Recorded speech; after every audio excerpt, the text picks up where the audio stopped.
Welcome back, my NewtonGATE channels to NewtonGATE Academy, where we make your dreams come true. So I am back with a new chapter and the new questions that might come in your exam. So I hope you all are doing great with your studies. And now I will discuss a very important topic, that is food and where does it comes from the curriculum of class 6 CBSE Science. So are you excited?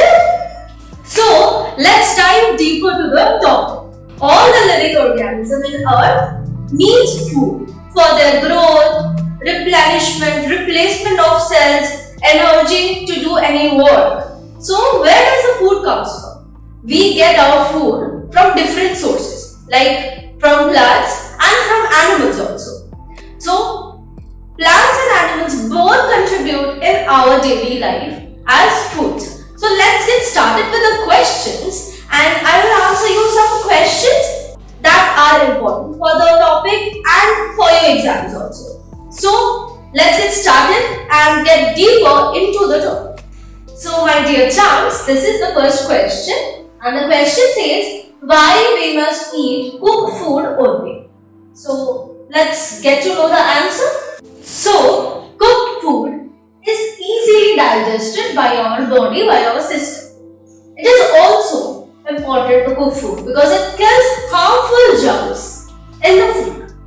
Cooking also increases the taste, and that is the reason why we must prefer cooked food over the food that is not cooked. Okay? So let's move to the second question.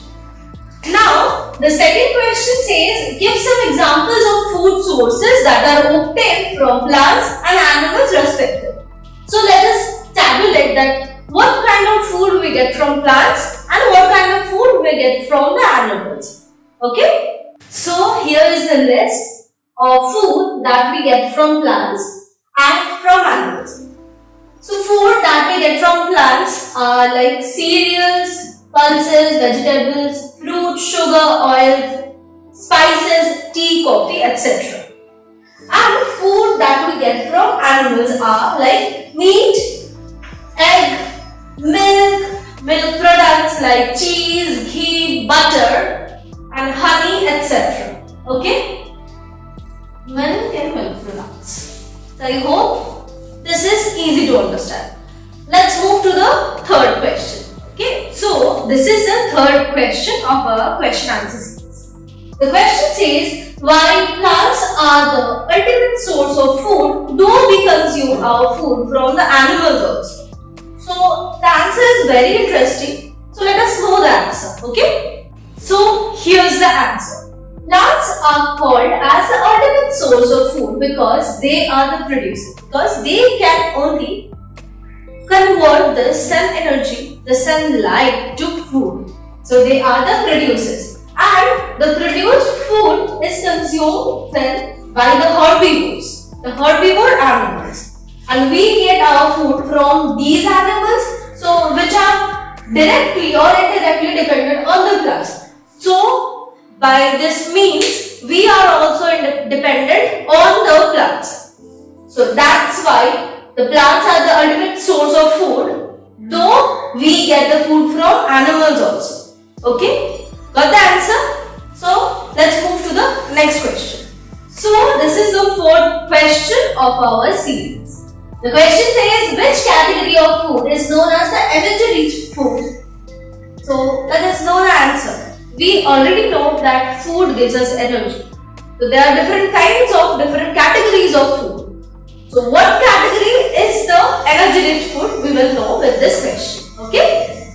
So the answer is, cereals are known as the energy-rich food as they are rich in carbohydrates. Food has the categories, different categories of components that can be carbohydrate, protein, minerals, and fat also. So the carbohydrates are the category that is energy-rich, and the examples can be like rice, wheat, jowar, etc. These are the food sources by which we get energy. We get energy that in a high amount. Okay. So this is the fifth and the final question of this series. The question says, explain the main functions of food for the living beings. What are the functions and why we need food? This is the ultimate question and the answer I will discuss within few minutes. Okay? So here's the answer.